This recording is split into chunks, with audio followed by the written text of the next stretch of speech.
Hey Ski-Doo riders, I'm Jonathan, Ski-Doo specialist. Today, we're going over when and how to change the drive belt on your Ski-Doo snowmobile.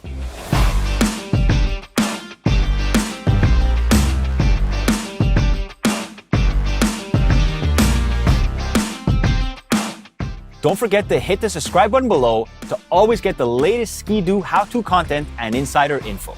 The drive belt on your Ski-Doo is really what makes it go.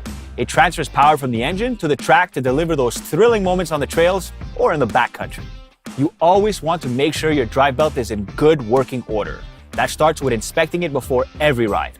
You want to look for signs of wear and tear like cracking, uneven wear, flat spots, or fraying. I like to start every season with a fresh belt for that extra peace of mind. And if you notice a drop in RPMs or inconsistent acceleration while riding, it may be time for a new belt. All you'll need are the tools found inside the left side panel of your sled.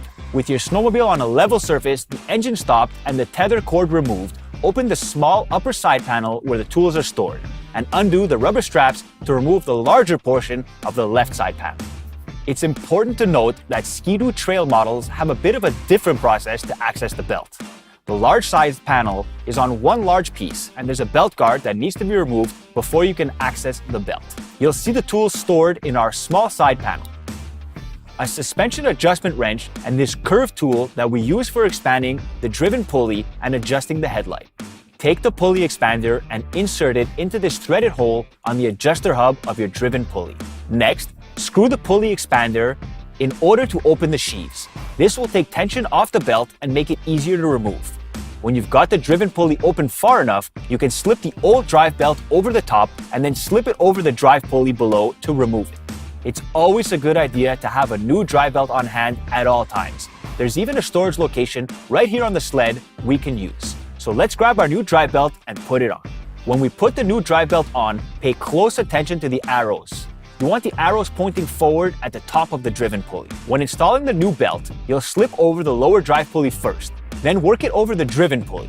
Next, unscrew the pulley expander to remove the tool. Rotate the driven pulley several times by hand to properly set the belt height between the sheaves. The belt should sit between the sheaves, so the cord can sit right below the edge of the sheave. With a new belt installed, you may find it sits too low between the sheaves. If that's the case, you'll need to adjust its height. To do this, you need to loosen the clamping bolt on the adjuster hub with a pulley expander. You don't need to completely remove it.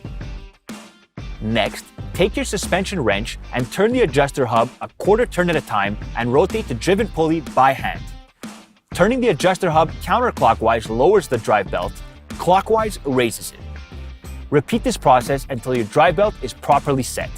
Once you've found the right belt position, firmly tighten the clamping bolt. Tighten it with a torque wrench to the required specification. Replace the tools in the small side panel, reinstall the large part of the side panel first, and secure it with the rubber straps. Then, reinstall the small side panel and properly secure it. Your sled is ready to go. Thanks for watching, and if you enjoyed this video, hit the subscribe button for more Ski-Doo snowmobile owner tips. You can also find more great content in the Owner Zone section of the Ski-Doo website. We'll see you on the snow.